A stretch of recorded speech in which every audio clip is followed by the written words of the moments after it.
आज से 10 वर्ष पहले वसुंधरा राजे सरकार में एकल पत्रों पर लगे शांति धारीवाल पर लगे आरोपों पर जो है अब भजनलाल सरकार ने कमेटी का गठन कर दिया है। यानी कहने का मतलब यह है कि शांति धारीवाल के लिए अब जो है मुश्किलें और ज्यादा बढ़ सकती हैं। जो आरोप आज से 10 वर्ष पूर्व लगे थे, यानी कि वसुंधरा राजे सरकार में जो आरोप एकल पट्टे मामले को लेकर शांति धारीवाल और 3 अधिकारियों पर लगे थे, अब उसकी जांच जो है शुरू होने वाली है। यानी कि भजनलाल सरकार ने इसका कमेटी को जो है इसका गठन कर दिया है। और आपको बता दें कि इसको लेकर कमेटी में जो है अब पुनः जो है एक बार फिर से जांच पड़ताल बैठी जाएगी और इस जांच पड़ताल में क्या कुछ खुलकर सामने आएगा जो शांति धारीवाल की समस्याओं को, तकलीफों को बढ़ा सकता है। यानी कि एक बार फिर से जो है जांच पेटी खुल चुकी है। 10 साल पहले वसुंधरा राजे सरकार के समय एकल पट्टा मामले में शांति धारीवाल सहित 3 अन्य अधिकारियों पर लगे आरोपों पर भजनलाल सरकार ने कमेटी का गठन कर दिया है।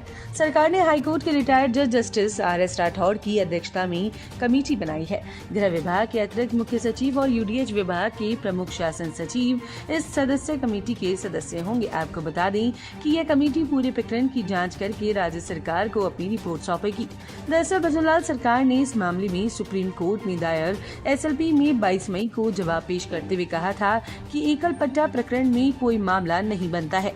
एकल पट्टा प्रकरण में पूरी तरह से नियमों की पालना की गई थी। वहीं इसमें राज्य सरकार को किसी तरीके का वित्तीय नुकसान भी नहीं हुआ। इस पूरे प्रकरण में विधायक शांति धारीवाल सहित गहलोत सरकार में महत्वपूर्ण पदों पर रहे 3 अधिकारी आरोपी थे, लेकिन कांग्रेस नेता को क्लीन चिट देने से भजनलाल सरकार पर लगातार सियासी दबाव बना हुआ था।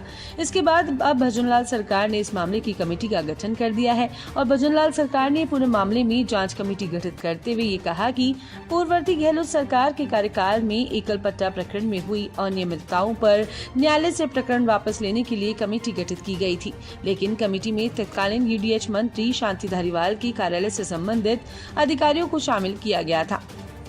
इससे उक्त कमेटी की निष्पक्षता पर सवाल उठे थे।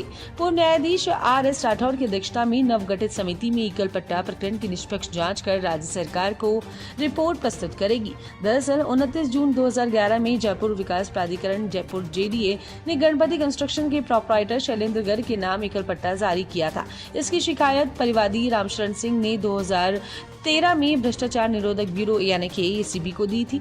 तत्कालीन वसुंधरा सरकार के समय 3 दिसंबर 2014 को ACB ने इस प्रकरण में मामला दर्ज किया था। बाद में तत्कालीन ACGS GS संधू, डिप्टी सचिव निष्काम दिवाकर, जोन उपायुक्त ओंकारमल सैनी, शैलेंद्र गर्ग और 2 अन्य आरोपियों की गिरफ्तारी हुई थी। इनके खिलाफ ACB कोर्ट में चालान पेश किया गया था और मामला बढ़ने पर विभाग ने 25 मई 2013 को एकल पट्टा निरस्त कर दिया था। इस मामले में तत्कालीन UDH मंत्री शांति धारीवाल से भी पूछताछ की गई थी। प्रदेश में सरकार बदलते ही गहलोत सरकार ने मामले में 3 क्लोजर रिपोर्ट कोर्ट में पेश करके सभी को क्लीन चिट दे दी थी।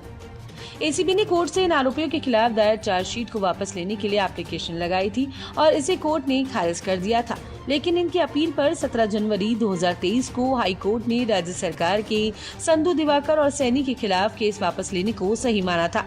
इस दौरान मामले में परिवादी रामशरण सिंह की मृत्यु के बाद उनके बेटे सुरेंद्र सिंह ने भी केस वापस लेने की सहमति दी थी। हाईकोर्ट ने साजिश के खिलाफ RTI एक्टिविस्ट और अशोक पाठक ने सुप्रीम कोर्ट में SLP दायर की थी। SLP में कहा गया कि भ्रष्टाचार के खिलाफ केस दर्ज की FIR को केवल शिकायतकर्ता के राजीनामे के आधार पर रद्द नहीं किया जा सकता। यह राज्य सरकार का केस है जो भ्रष्टाचार के खिलाफ है। ऐसे में राज्य सरकार की ओर से आरोपियों के खिलाफ भ्रष्टाचार केस को वापस लेना जनहित में नहीं है। इससे समाज में गलत संदेश जाएगा। हाईकोर्ट के मामले में भ्रष्टाचार के गंभीर आरोप होते हुए भी राज्य सरकार की कार्रवाई को सही माना, जो गलत है। हाईकोर्ट का आदेश रद्द किया जाए। इस SLP में सुप्रीम कोर्ट को धारीवाल को नोटिस जारी हो चुका है।